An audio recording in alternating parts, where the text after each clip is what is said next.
time full of war, be peace. In a time full of doubt, just believe. Jesus is the light, let him shine through you and me.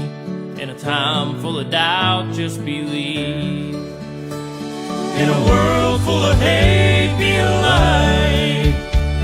When you do somebody wrong, make it right. Don't hide in the dark, you were born to shine. In a world full of hate, be a light. In a place that needs a change, make a difference. In a time full of noise, just listen. 'Cause life is but a breeze, better live it. In a place that needs a change, make a difference.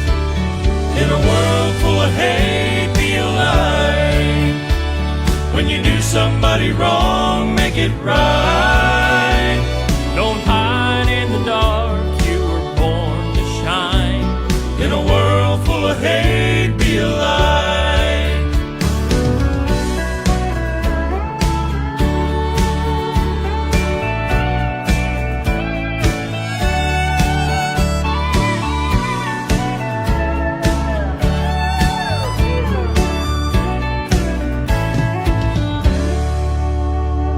In this race that you're in, don't slow down. You only get one go around. Cross the finish line and hear the trumpet sound. In this race that you're in, don't slow down. In a world full of hate, be a light. When you do somebody wrong, make it right. Don't hide in the dark, you were born to shine. In a world full of hate, be a light. Don't hide in the dark, you were born to shine. In a world full of hate, be a light. In a world full of hate, be a light.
that He gave His life for me. Oh, I believe that He gave His life for me.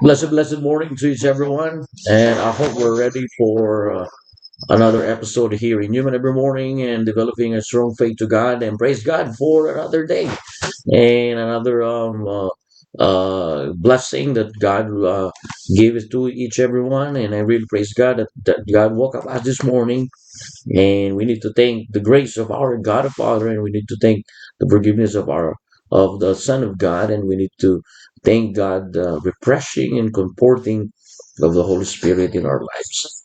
I hope we're ready and get excited for another reading of the Bible and meditation of the Word of God this morning. Okay, good morning again to brothers and sisters, and I hope we're ready and praying that God will give you healing. And if you are in bed of sickness right now, my prayers that God gave you access strength. All right, open your Bible, please. Okay, tayo na po yung magbabasa ng salita ng Diyos.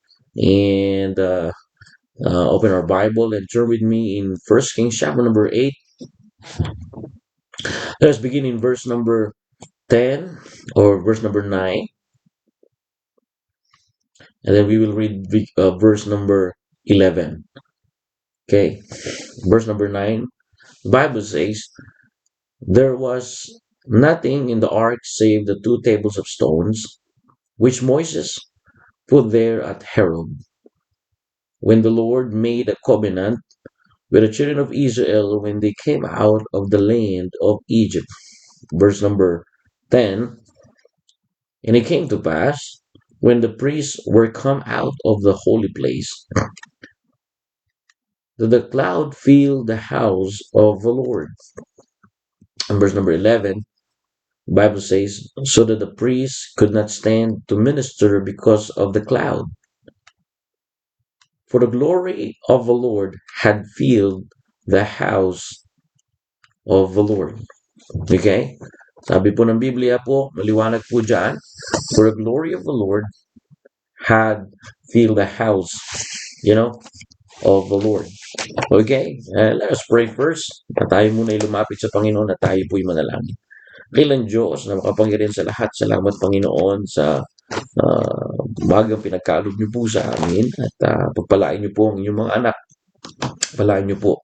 Kung nasan man sila ngayon, Panginoon, bigay niyo po sila ng kalakasan at kagalingan at patuloy po kayo magbigay sa amin, Panginoon, ng kaalaman at karunungan na pamuhay ang aming mga naririnig. Salamat po, Panginoon, sa inyong salita.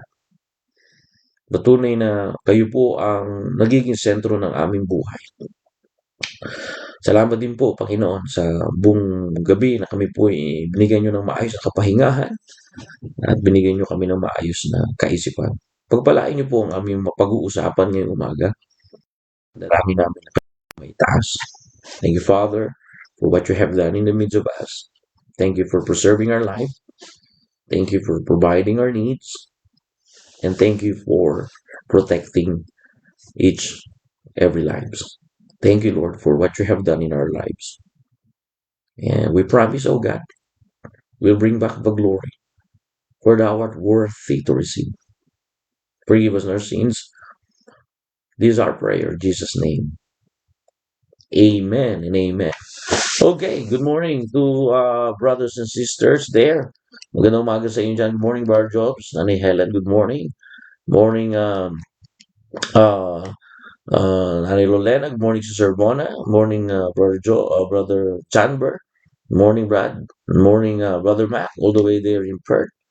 And good morning to Sister Caridad Mahor. Good morning po sa inyo. At magandang umaga po. At salamat sa Panginoon na kayo po ay naka-join ngayong umaga live. The greatest blessing in the temple, the Bible says, was not the gold, the decoration, not of anything, or the beauty of the building. But the Bible says, make it clear here, brothers and sisters, the greatest blessing is the presence of God. It was the presence of God. When God's presence, the Bible says, fill the temple, everything changed. Makikita po natin dito ang pinakamahalagang bagay na nangyari po dito sa binasa nating talata. Ang sabi ng Biblia, ang pinakamahalagang bagay sa templo ay hindi po yung mga ginto o yung mga magagandang dekorasyon sa loob, yung ganda ng pasilidad o magandang pagkagawa, kundi ang presensya po ng Diyos. But the greatest blessing, let me say again, in the temple, right here the text, was not gold, the size, or the beauty, but it was the presence of God. Bible says, so the priest could not stand to minister because of the cloud. For the glory of the Lord, it means for the presence of God had filled the house of the Lord.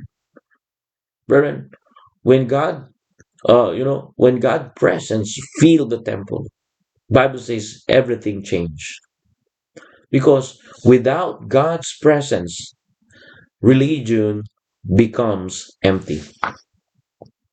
And brethren, we need more than programs. We need more than music. We need more than activity. But without God's presence, music, activity become empty. That's the truth of the matter, mga kapatid. Nung napuno po ng presensya ng Diyos ang templo, nagbago po ang lahat. At kung walang presensya ng Diyos, mga kapatid, sa buhay natin, magiging walang laman kung ano man ang meron tayo. Sa ating simbahan, kung ano meron man tayo rito, programa, musika o gawain, mga kapatid, kung wala ang presensya ng Diyos, mga kapatid, walang laman po ang ating ginagawa. Kailangan natin makita ang presensya ng Diyos. Kailangan natin maranasan ang presensya ng Diyos. And right here in the text, according to the Word of God, when the glory of God filled the temple, Bible says the priest could not even stand to minister. You see, it is important to understand this, brethren, because it gave us, words of truth, brethren and sisters, that the greatest blessing in history of Jerusalem, or history in the time of Solomon, is the greatest blessing.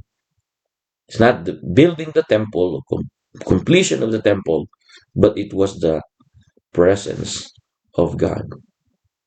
Kaya nga mga kapatid, makukuha natin dito yung pinaka-the best na kailangan natin makita.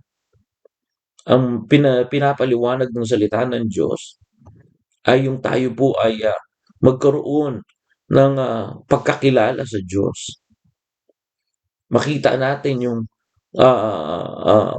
punto at yung pinaka direksyon ng Diyos sa buhay natin.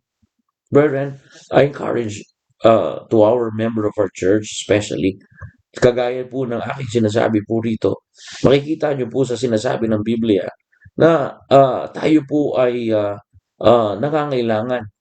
Dumarating po kasi sa buhay natin, mga kapatid, na hindi natin maintindihan yung presensya ng Diyos.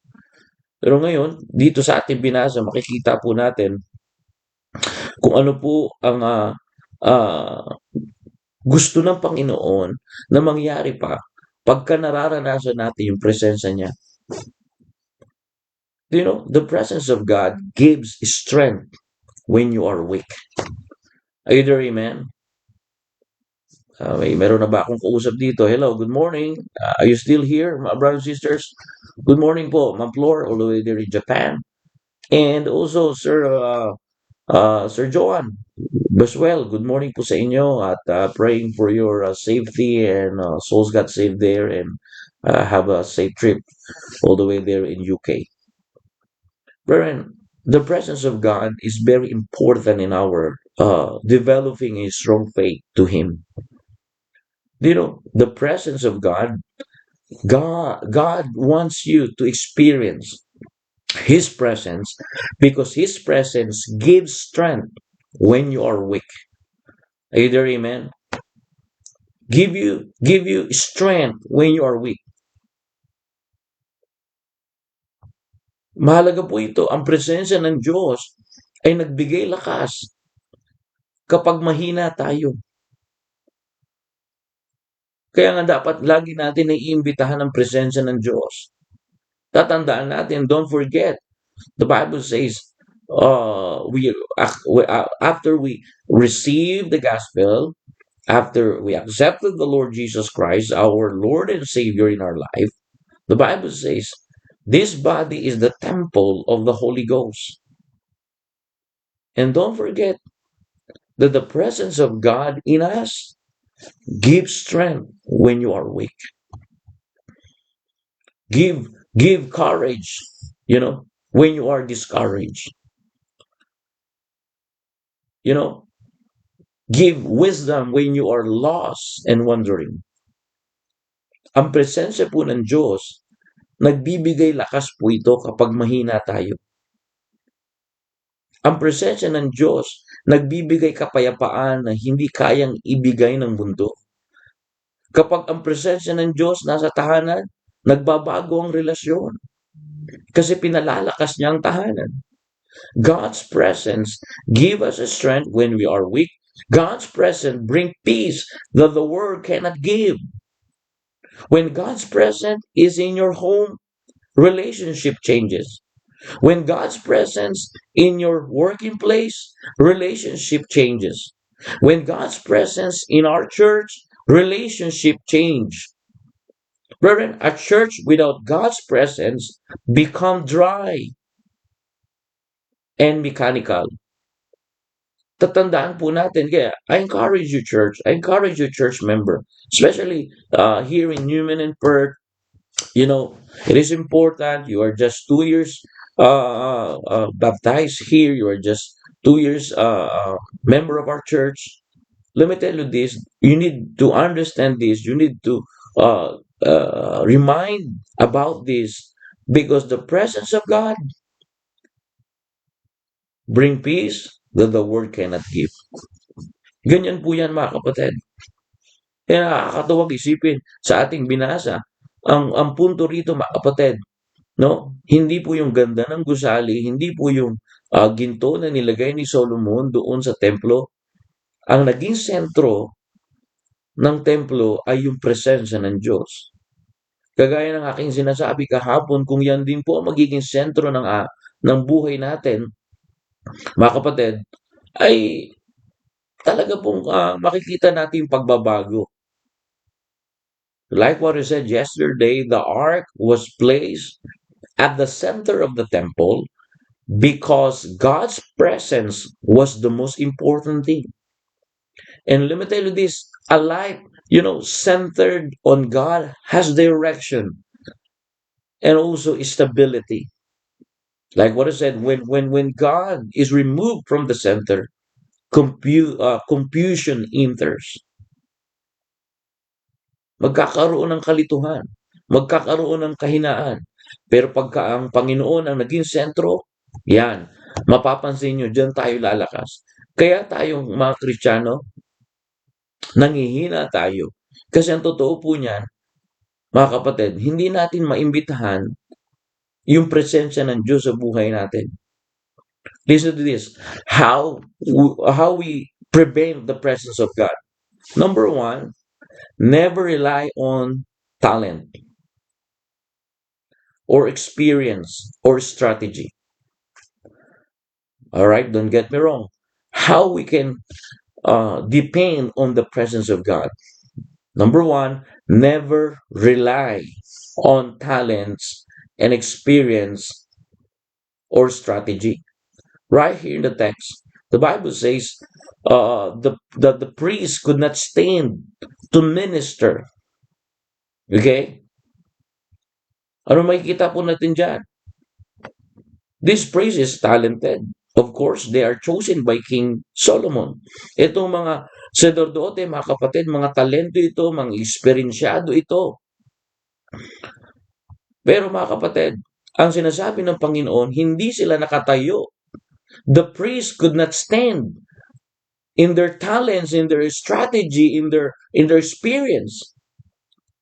Because of the cloud, for the glory of the Lord had filled the house of the Lord. Brethren, it is important this morning, number one, how to understand or how to invite God's presence. You know,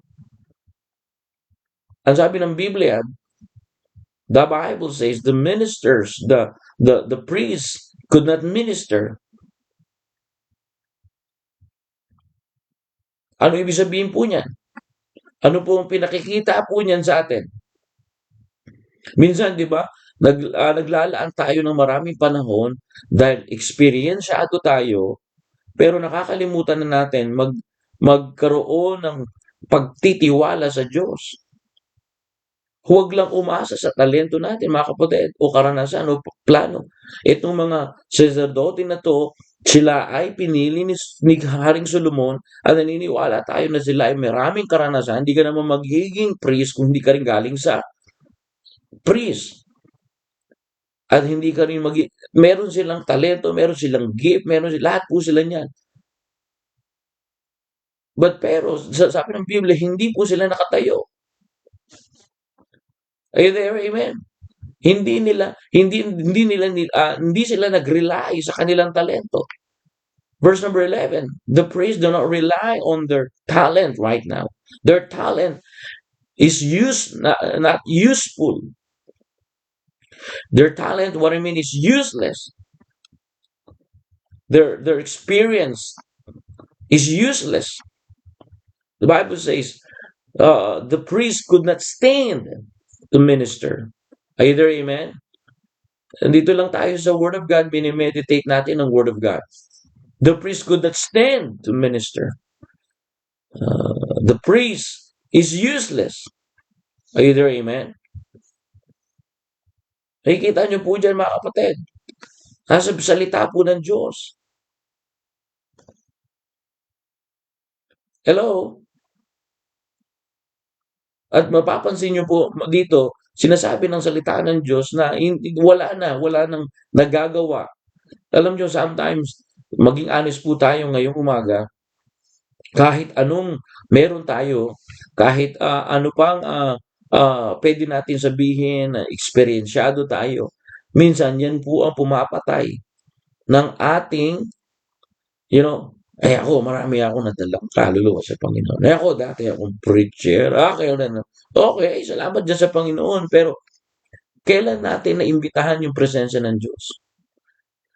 Para maunawaan natin, kailan nakita ng tao ang Kristo sa buhay natin? Marahil nababasa natin yung Biblia. Nabasa natin hanggang Genesis, hanggang Revelation. Nababasa natin yan, tama? Pero, kailan natin na-experience talaga, mga kapatid, yung presensya ng Diyos? Mga kapatid, napakaganda ngayong umaga na napapaalahanan tayo. Maganda na tayo po ay kaya tinatagalog ko po kasi concern ako sa aking mga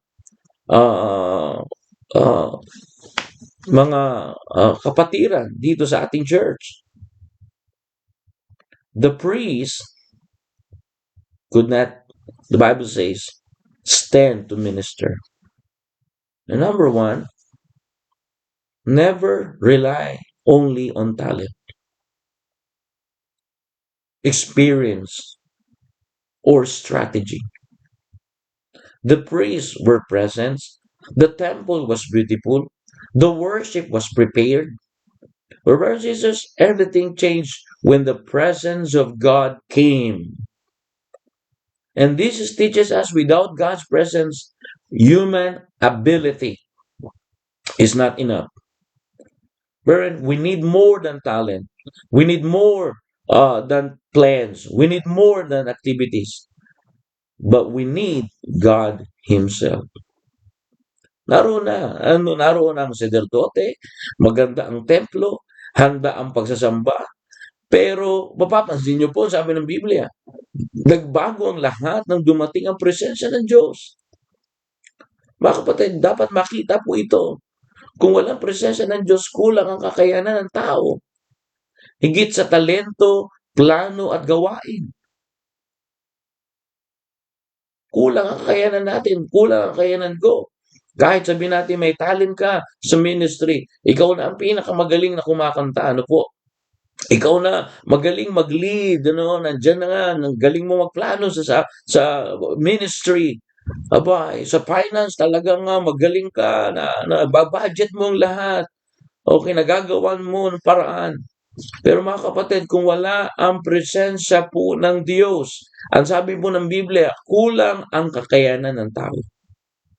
That's why I never rely on talent, experience, or strategy. Bible says so that the priests could not stand to minister. The priests were trained and experienced. Don't forget that. But when God's glory filled the temple, what does it mean? Your talent, your experience, or human ability becomes secondary. But the presence of God accomplished what human effort could not. Because without God's presence, even gifted ministry becomes powerless. Tatanda natin, sanay po tayo ng ganun. Na minsan, pumapasok tayo sa ministry kasi magaling tayo kumanta. Pumapasok tayo sa Sunday school teaching dahil magaling tayo magturo. Pumapasok tayo sa ushering dahil magaling tayo mag-usher. Pero pag tayo nag-iisa, sino kaya tayo? Sanay, the Bible says, sanay ang may karanasan itong mga sacerdote. Pero nang dumating, mga kapatid, sabi ng Biblia, yung kuwalhatian po ng Diyos, naging maliit ang kakayahan ng tao. So ano ibig sabihin niyan? Ang presensya ng Diyos ang gumagawa ng hindi kayang gawin ng tao. Kung wala ang presensya po ng Diyos, kahit gifted ka pa sa ministeryo, nawawalaan ng kapangyarihan. Nawawalaan, nagiging useless tayo. Narino po ba kayo? Amen? Brothers and sisters, let me tell you this, talent can impress people, but only God's presence changes lives. Either amen? Ang talento natin, nakakatulong yan, no? Para mapagpurihan natin ng Diyos. Pero huwag tayong aasa dyan. Huwag tayong magdedepend dyan. Ang talento ay kayang humanga ng mga maraming tao. Pero ang presensya ng Diyos lang ang kayang magbago ng buhay. Hello? Gusto ko pong maintindihan natin ito, lalo na tayong mga nagsisimula pa lang sa gawain ng Diyos. Dapat ang una nating gagawin, naalala ko ang sinabi ni Pastor Hill, naalala ko yung sinabi ng ating pastor, sabi niya, kung ano yung, kung tamang sinimulan mo, tama ka magtatapos. Ganun din dapat tayo mga kapatid.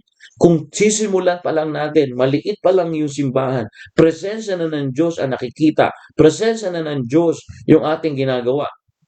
Mga kapatid, magtatapos tayo. Kung ano yung sinimulan mo ng tama, magtatapos ka ng tama. Ano yung sinimulan mo hindi maganda, magtatapos ka ng hindi maganda. Mga kapatid, ang talento, kayang pahangain ng tao. Pero hindi po kayang baguhin ng tao. Hindi po kayang baguhin ng talento natin ang buhay. Ang nagbabago lang po ng buhay, tinan nyo, kahapon na naman, meron na naman mga senador na nag-aaway sa Pilipinas.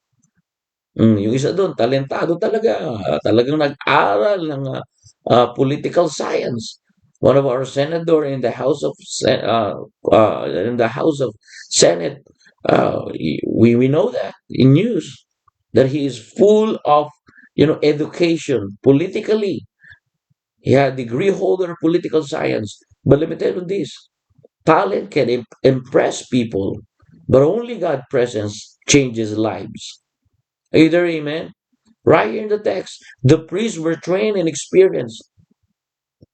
The Bible says the priest could not stand to minister. So it means never rely only on talents, never rely on only in experience, never rely only on your strategy.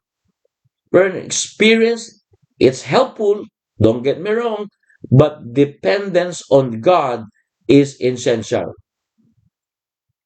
Hello, good morning. Experience is helpful, don't get me wrong, but dependence on God is essential. Mabuti ang mga experience natin, mabuti ang mga talento na binigay sa atin ng Diyos, pero huwag tayong magre-rely doon, huwag tayong lagi lang doon, ano po. Mabuti ang experience, pero mas mahalaga po ang pagtitiwala po sa Diyos. Nandyan na po ba kayo?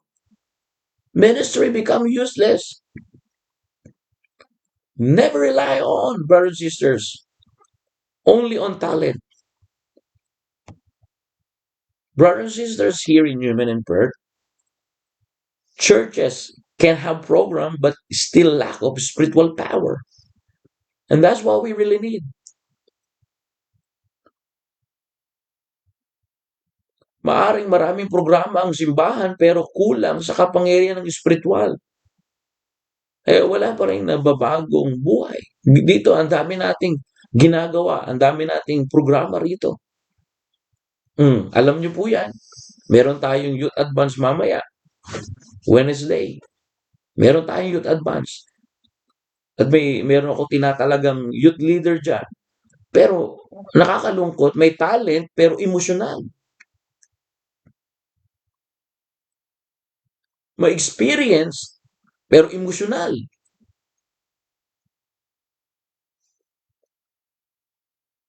May kaalaman pero emosyonal.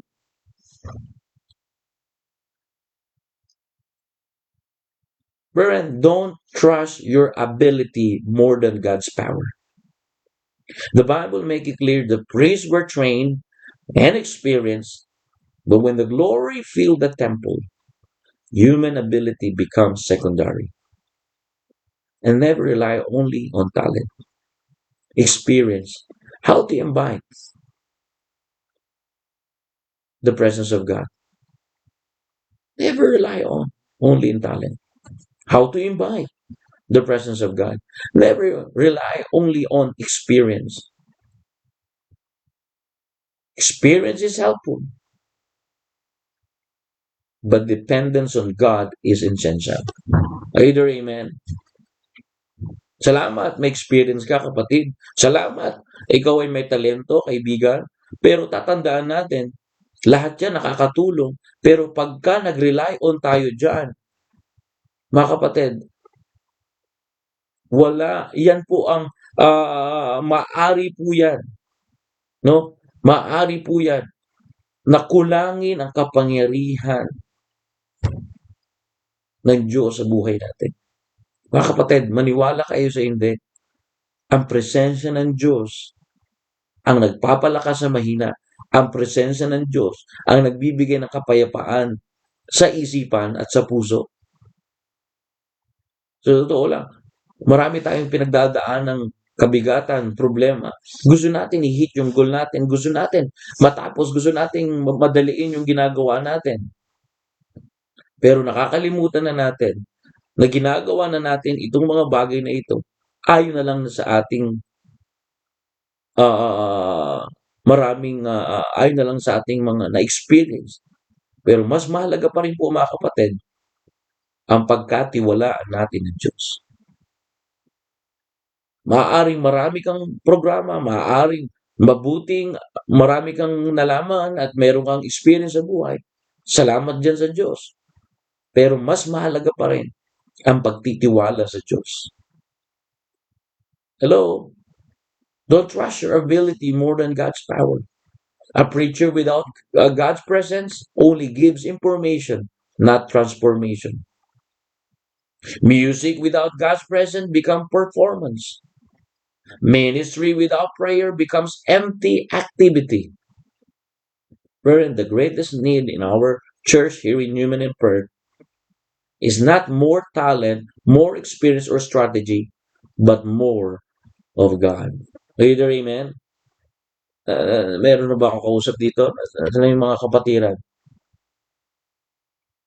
Kaya, dito, kahit mas matanda ka pa sa akin o mas bata ka pa sa akin, pag hindi ko napapansin ang presensya ng Diyos sa buhay mo, hindi kita makita sa soul winning, hindi kita makita sa follow-up visitation, ay sobra mo nang busy, ma'am, sir.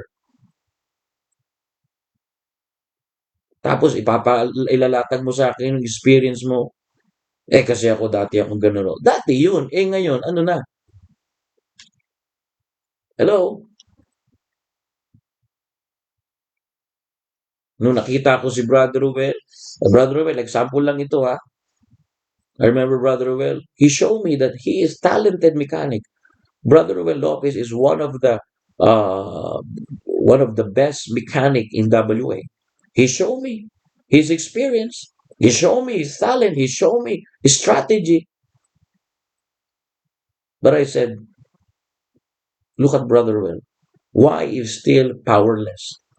Because sometimes we rely on only in our talent, we rely on in our skills, we rely on in our experience, but not more God. You're more experienced than me, but I rely on in God the Father, God the Holy Spirit, and God the Son. And do you know what happened? Where the greatest need in our church in Newman is not more than talent, but more God. Ang pinakamalaking pangangailangan po ng ating simbahan, dito lang po sa ating simbahan, ay hindi mas maraming talento, kundi mas maraming Diyos. Lalo na kapag ka nag-iisa ka. Ngayon, pagka ni-reveal ng Diyos, yung tutunay mong weakness, magpa-correct tayo. Kasi doon tayo magkakaroon ng maraming Diyos. The more tayo nire-reveal ng Diyos yung weakness. Ako, ni-reveal ng Diyos ang weakness ko. Ngayon, the more natin nakikita ngayon mga kapatid, kung saan natin ilalagay ang Diyos. Kung weak ka sa finance mo, palalakasin ng Diyos yan. Kung ilalagay mo ang Diyos. Kaya butas ang basket, pansinin mo yung tithes and offering mo. Hindi ka faithful dyan.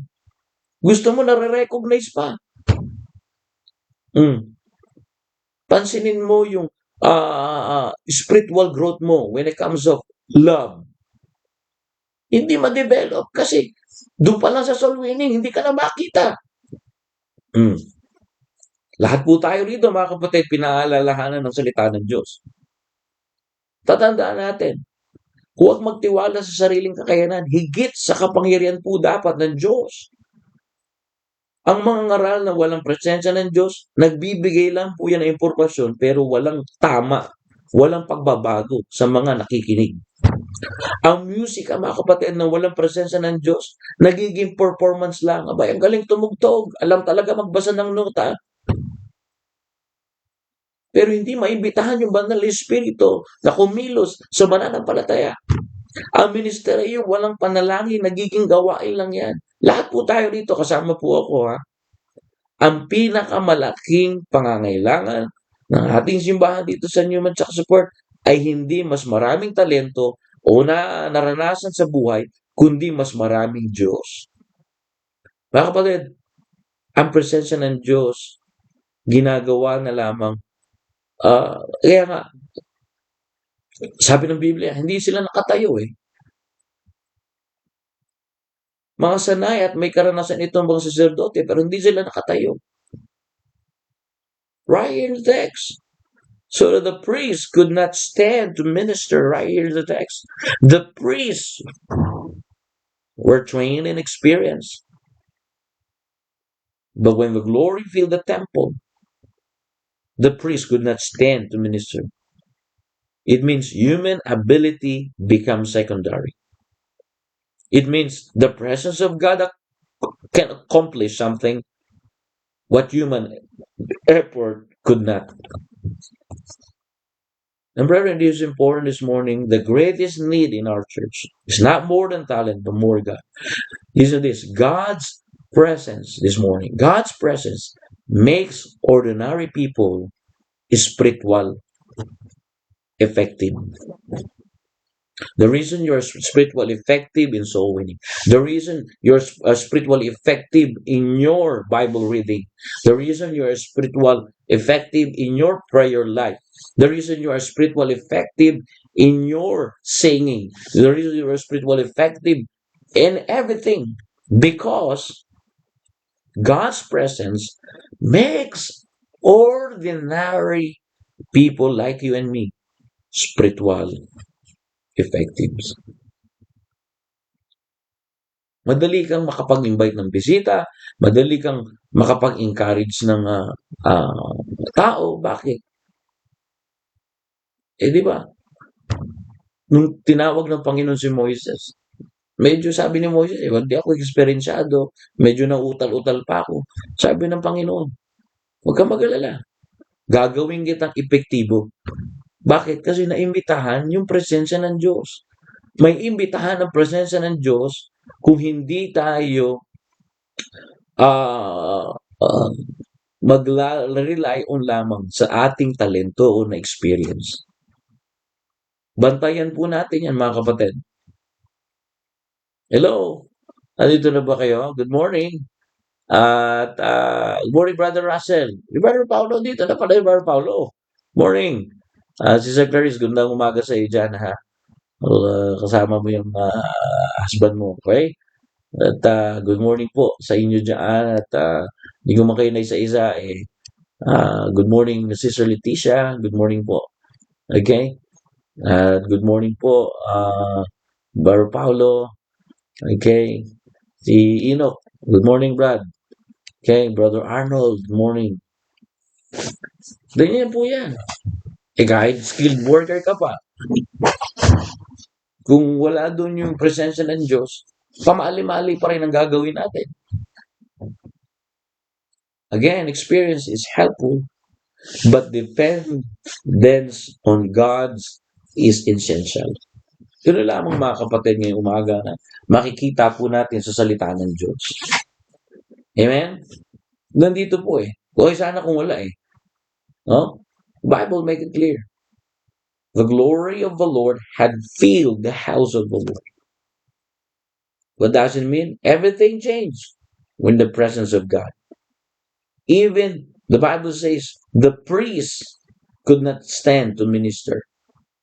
Remember, the priests were trained and experienced, or some of them is talented. But do you know, the presence of God accomplished what human effort could not. And that's what the Bible says. And it's important this morning to realize that to invite God's presence in our life, never rely on in your talent. Never rely on talent, experience, or strategy. But trust God. Magtiwala ka sa Diyos. Magtitiwala tayo sa Diyos. Panginoon, ngayong umaga, hindi ko kayang solusyonan itong, tinan nyo. Kaya, number 2, okay, dito tayo sa number 2. Families without prayer become spiritual weak. Number 1, never rely on talent, experience, or strategy. How to invite God's presence? Never rely only on talent, experience, or strategy. Number 2, families without prayer become spiritual weak. You know, God's presence, brothers and sisters, is not only needed in church, it is needed at home. A family without prayer slowly becomes spiritual dry. Dryness is not denial, but family without prayer slowly becomes spiritual dry. Because, like what I said last Monday, Tuesday, prayer invites God into the home. Kaya ang presensya ng Diyos hindi lamang kailangan sa loob ng simbahan, kundi sa ating tahanan. Pansinin mo, pagka ang mag-asawa, hindi na nagpapanalangin, hindi sila umuupo o lumuluhod parehas kasama ang kanilang mga anak, mas maraming suntukan sa loob ng bahay. Ito lang mga nakaraan, di ba? May nakita tayo. Yung lalaki, binubugbog yung babae. Hindi yun ang utos ng Diyos. Hindi tayo inutusan ng Diyos, mga lalaki, na maging boksingero at maging panjimbag yung mga asawa natin babae. Wala pong tinuturong ganun sa atin sa simbahan. Bakit marami na naging panjimbag na mga kababaihan? Kasi marami na ring mga lalaki na hindi nila alam ang presensya ng Diyos. Kaya madalas, pumasok ang kaaway sa ating tahanan. Ang kaaway natin, hindi natin nakikita. Ang kaaway natin, ang dyablo. Yan ang sumisira, nagnanakaw. Ano po? Kaya nga, nagnanakaw ng ano po? Ang daming ninanakaw ng dyablo. Ninanakaw niya, una sa lahat, yung ating pagkadisenyo ng Diyos sa atin na tayo ay matutong magtulungan, magmahalan. Di ba? Tignan mo, maraming mga tatay ngayon, ginawa panjimbag yung mga kababaihan. Saan ka makakita nun? Nangyayari dahil walang presensya, wala doon. Prayer and family without prayer becomes spiritual weak. And right now, it's happening. Imagine a father, a man, hurting his partner or his wife. A family without prayer slowly becomes spiritual dry. Prayer invites God into the home. Prayer together as a family, church. Prayer together as a family here in Newman. Prayer together as a family there in Perth. Listen, parents should lead spiritually at home.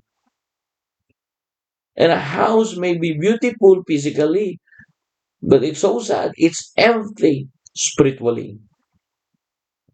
Kaya nga dapat natuturuan yung ating mga anak.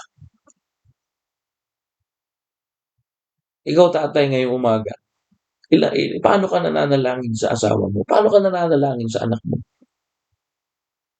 Yan ang i-highlight mo, ha, Brad. Kung ano yung tinuturo dito, kung ano yung ano, yan ang i-highlight mo. Yan ang dapat i-highlight natin. Maaring maganda ang bahay nyo, pero paano naman yung buhay nating spiritual? Kaya po ang mga magulang dapat manguna po sila sa spiritual na pangangailangan. Kaya magpasalamat tayo. Meron tayong simbahan na nagtuturo, meron tayong mga kamanggagawa na tinutulungan tayo, maintindihan natin na ang pamilya na walang panalangin, ang mga magulang na dapat manguna sa pananalangin. Alam niyo po ba, natututo ang mga anak natin sa prioridad ng magulang. Pagka nakita ng anak natin yan yung prioridad ng pananalangin, wala. A house may be beautiful physically, but empty spiritually. Children learn spiritual priorities from parents. Parents should lead spiritually at home. We're not just composed of physical being. We have also spiritual being. That's the truth of the matter. We're not only physical being, we are spiritual being. And parents should lead spiritually at home, because families that pray together become stronger during trials. Pagka ang magulang madalas manalangin at nakikita ng anak ito, diyan sila natututo ang mga anak natin na ito pala ang prioridad ng aking mga magulang. Lagi silang kumakausap, lagi silang nananalangin sa Diyos. Kaya ang pamilyang sama-samang nananalangin, nagiging matatag po yan sa pagsubok. Kaya maraming mga broken family. Hindi ko masisiyan kasi walang pagkaalam sa espiritual. Lagi lang pangunawa, lagi lang nagre-rely sa sariling pangunawa. Brethren, listen to this. Don't let television, don't let gadgets or business replace family prayer. Don't forget that. Let me say again. Don't let television or gadget or business replace family prayer. Huwag hayaan ang telebasyon o yung mga cellphone o sobrang busy ang pumalit na magsama-sama sa pananalangin. Alam na po natin mga kapatid na ang panalangin, nagbabago ng atmosphere ng tahanan niya. Prayer changes, the atmosphere of the home. Remember, it is important that we need to understand families without prayer become spiritually weak. And God's presence is not only needed in our church, it is needed at home. Because prayer invites God into the home. A prayerless home becomes vulnerable to spiritual attacks. Kalahin mo yan? Hindi man lang nakapag-control yung lalaki. Sinapok niya yung asawa niya. Kung asawa man niya yun. Bakit? Wala na yan. Wala na yung spiritual. Wala na ang Diyos. Kaya nga, bakit gano'n lamang ang nangyayari? Kasi wala ang Diyos eh. Wala yung presensya ng Diyos sa tahanan. Ang tahanan, hindi lang yan pahingahan. Ang tahanan yan ay lugar na kung saan pwede natin i-exercise yung pagmamahalan. Nariyan na po ba kayo? Hello? Huwag mo na kayo malayas mga kapatid. Ang tahanan o walang panalangin, madaling pasukin ng spiritual na attacks yan. Madalas yun na ito naririnig, pero salamat, pinaulit-ulit kasi yun to ang problema natin.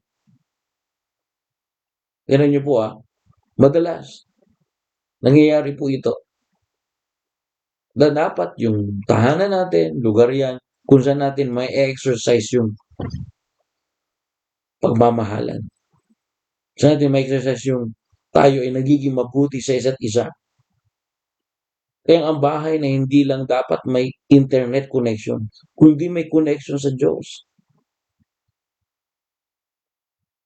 And a home, a prayerless home, become vulnerable to spiritual attack. And your home should not only have Wi-Fi connections, it should have connection with God. Remember, the Bible says what is happening in heaven can happen here on earth. If heaven enjoying love, it happened here on earth. And brethren, revival often begins inside the home. But a prayerless home becomes vulnerable to spiritual attack. Because prayer, brothers and sisters, invites God into the home. Ganyan po yan mga kapatid. Pray together as family.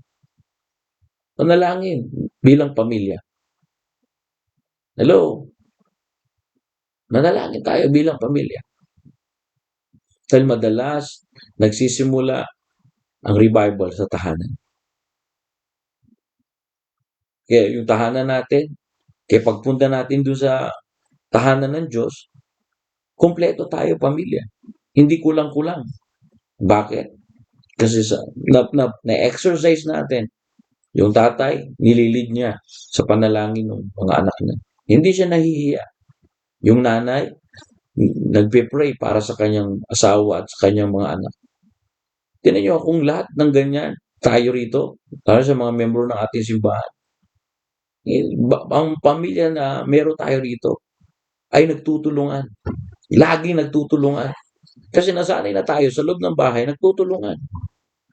Kaya pagdating sa simbahan, naghahanap pa ng mali, kung ano-ano ang mga sinasabi. Kasi sa loob pa lang ng simbahan, magulo na eh. Kaya dinala nila yung kaguluhan sa loob ng simbahan. Pero kung pagkaantahanan natin, natutong nanalangin, natutong imbitahan, kasi ang panalangin ay nag-aanyaya ng Diyos sa tahanan. Mga kapatid, yan yung pamilya na nagkakaroon at nararanasan ng presensya ng Diyos.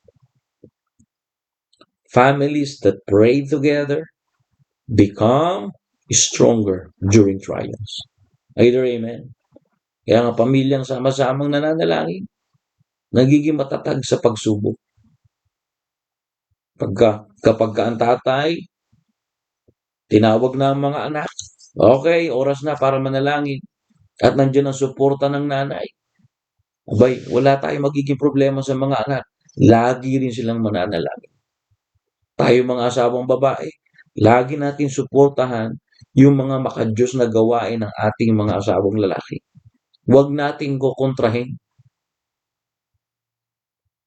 Lagi natin suportahan.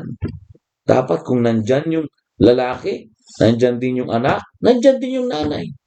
Pag yung lalaki nagsusulwinig, tsaka yung anak, dapat nandun din yung nanay.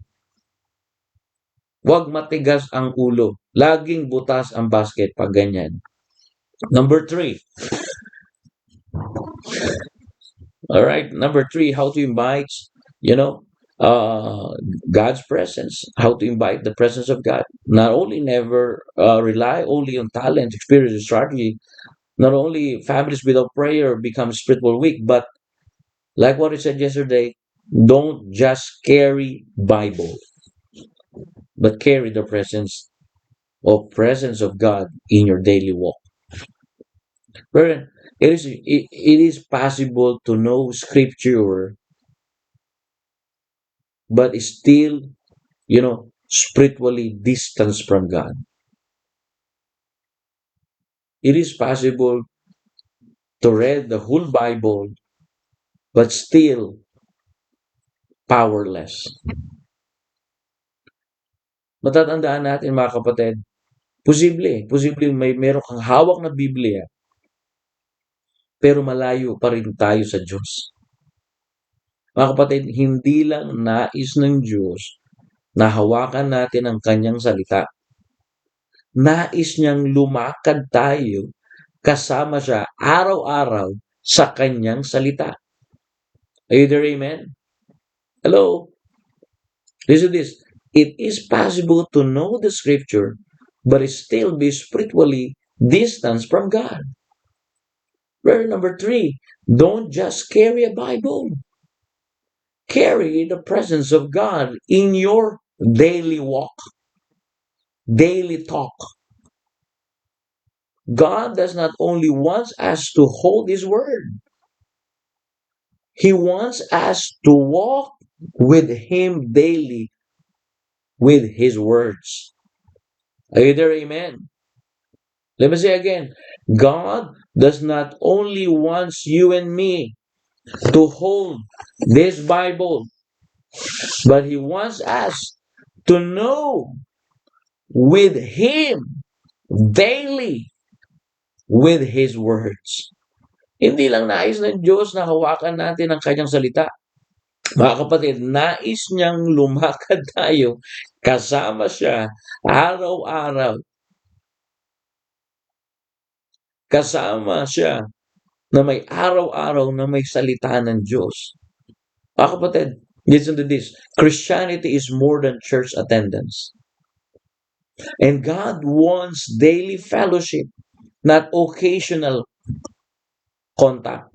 That's why we have yesterday, we have family prayer. Monday, we have family prayer. Tuesday, we have family Bible reading. Wednesday, we have Wednesday encouragement. Thursday, we have prayer meeting. Friday, we have fellowship and choir practice. Saturday, we have follow-up visitation to brethren or to all sick brethren that have sickness or community service. And Saturday night is practice. Sunday is worship morning and worship afternoon. God wants wants a daily fellowship, not occasional contact. Because God does not only wants you to hold His word, but He wants you to walk with Him daily. Nais ng Diyos ang araw-araw na fellowship. Hindi pa minsan-minsan lang. Pagka maayos ang mood mo, dun ka lang pupunta. Mm, 'di ba? Ang Kristiyano higit pa sa pagsisimba po 'yan, mga kapatid. Kung tunay tayo nagpapakilalang Kristiyano, okay lang sa mga hindi pa Kristiyano, pero tayong Kristiyano, hinggit pa 'yan sa pagsisimba natin. Kasi ang sinasabi ng salita ng Diyos, nais po talaga ng Diyos na araw-araw tayong nakikipag-usap, merong ginagawa para sa Kanya. Eh, paano ko naman gagawin yan? Eh, busy na ako sa trabaho ko. Yun nga ang nagiging hindi natin alam. Nakala natin, pag busy tayo sa trabaho natin, hindi na natin pwede kasamahin ng Diyos. Ako yung natutuwa kay Brother Michael Eugenio. I said to Brother Michael Eugenio, Brad, every employees that you have in the cake factory, why not to pray for them? Why not to share the word of God or have devotion? And after a year, it's happening now. Because that's what God wants us. God wants us a daily fellowship, not occasional contact, because God does not only wants you and me to hold His word, but He wants us to walk with Him daily with His words. And Christianity is more than church attendance, but God wants us daily fellowship. Don't only read the Bible, obey it. Amen. A Bible on the shelves cannot change your life. That's why don't only read the Bible. Like what is it, number 3, don't just carry a Bible, carry the presence of God in your daily walk. Amen. Huwag lang basahin ang Biblia. Matuto naman nating sundin ito. Ang, ah, ah, ah, ang, ang Biblia, mga kapatid, na hindi binabasa o binabasa man at di sinusunod, mga kapatid, hindi tayo, walang pagbabago mangyayari. Ang Bibliang nakatabi lang, walang pagbabago dyan. Kasi ang sabi ng Panginoon, hindi nais lang din po ng Diyos at ng Panginoon natin na hawak natin ang kanyang salita. Nais niya rin po ngayong umaga na lumakad tayo kasama siya araw-araw. The presence of God should affect your attitude, speech, and decision. And it happened, brethren. If you don't not, if you're not only holding His word, but you want Him or you walk with Him daily. Either amen. Spend time with God privately before serving publicly. Gumugol tayo ng oras sa Diyos ng pribado bago maglingkod sa publiko. Dami mo ng Google sa cellphone mo, dami mo ng Google sa YouTube mo. Pero wala pa tayong ginugol na maraming oras. Umiyak sa Diyos ng pribado. Mga kapatid, a person who walks with God not only carrying the Bible, but carries peace wherever they go. Either amen. Ang taong lumalakad kasama ang Diyos, nagdadala ng kapayapaan. Saan man siya magpunta. Kung dala mo ang Biblia, dapat may kapayapaan ka. Sabi mo, punta ka dyan sa simbahan na yan, dala mo ang Biblia. Ba't wala kang kapayapaan? Kasi dala mo lang yung Biblia, pero hindi mo dala ang presensya ng Diyos. Paano mo madadala ang presensya ng Diyos? Lumakad ka kasama siya. Paano ka lalakad ng kasama ang presensya ng Diyos? Kung nagpatawad ang Diyos, matuto ka rin magpatawad. Paano mo masasabing lumalakad tayo sa harapan ng Diyos? Yung ikaw ay may pribadong paggugugol ng panahon kasama siya. Dito po sa office, madalas nagugugol po ako na maraming oras para sa Panginoon. Minsan nakakalimot tayo, tama po ba? Minsan hindi tayo perfecto. Meron tayong pagkukulang. Pero ito ang salita ng Diyos. Dahil ang Kristiyano ay higit pa sa pagsisimba. Nais po ng Diyos ngayong umaga. At nais ng Diyos, araw-araw, nakapellowship ka niya. Hindi pa minsan-minsan lang po. This morning, it is important how to invite God, the presence of God. Don't just carry the Bible. A person who walks with Him carries not only the Bible, but carries peace wherever they go. Church, here in Human and Perth, and to all our brothers and sisters, God does not only want us to hold His word, but He wants us to walk with Him daily. The Bible says the priests could not stand to minister because of the cloud, right here in the text. For the glory of the Lord had filled the house of the Lord.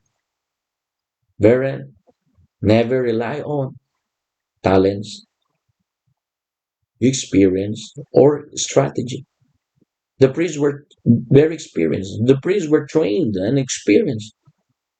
But when the glory of God filled the temple, human ability becomes secondary.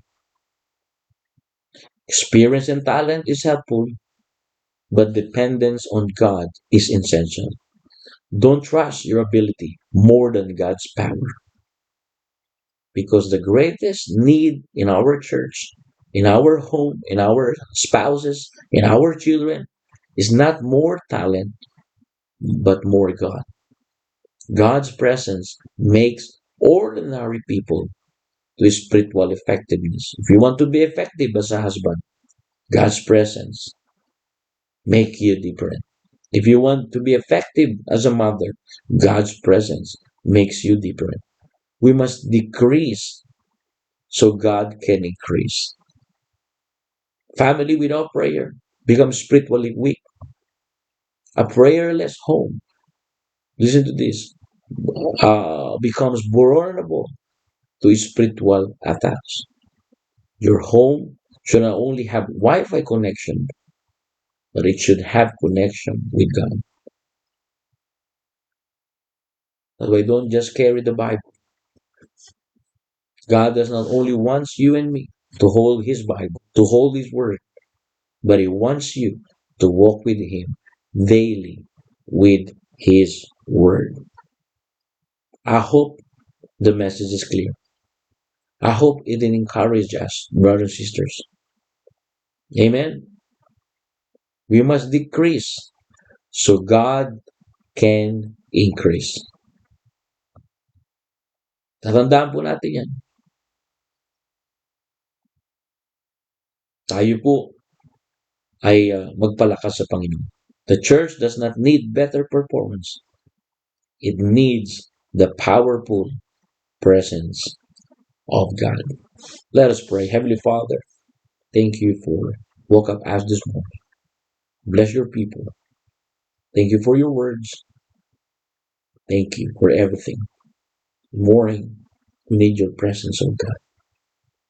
Please, your presence give strength in our weaknesses.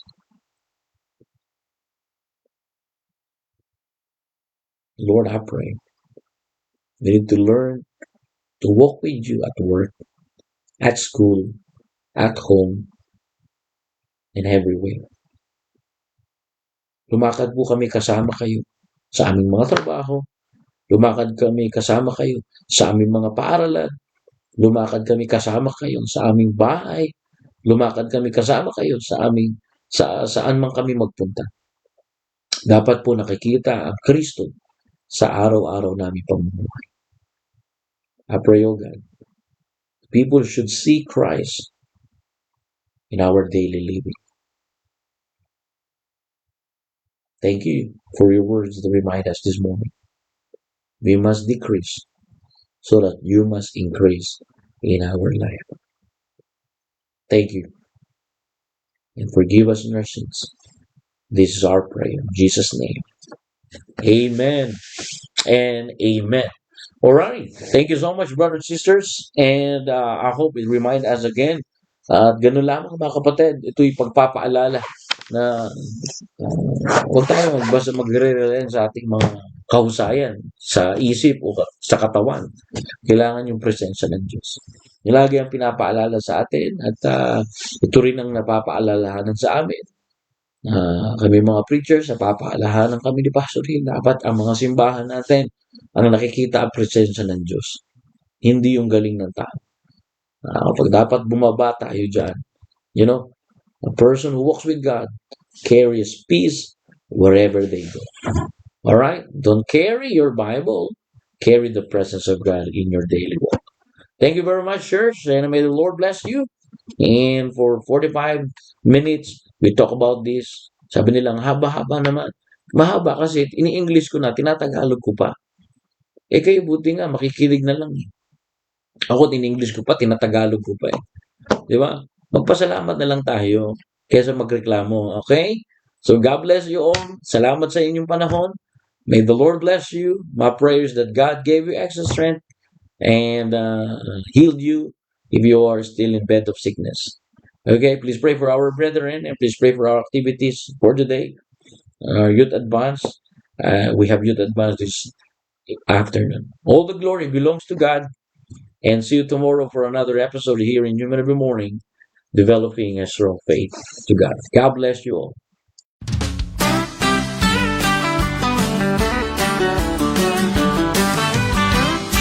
I'm too blessed to be depressed. I'm living on love. I'm not buying on time. And I don't need luck, 'cause I've got faith. And I'm too blessed to be depressed, and I'm living on love. Now some folks say they can't make it through the day without a little something to help them on their way. Friend, let me tell you about Jesus, God's gift to me. He lifted my load and He saved my soul. Now I'm born again. Now I'm too blessed to be depressed. I'm living on love. I'm not buying on time. Whoa, and I don't need luck, 'cause I've got faith. And I'm too blessed to be depressed, and I'm living on love.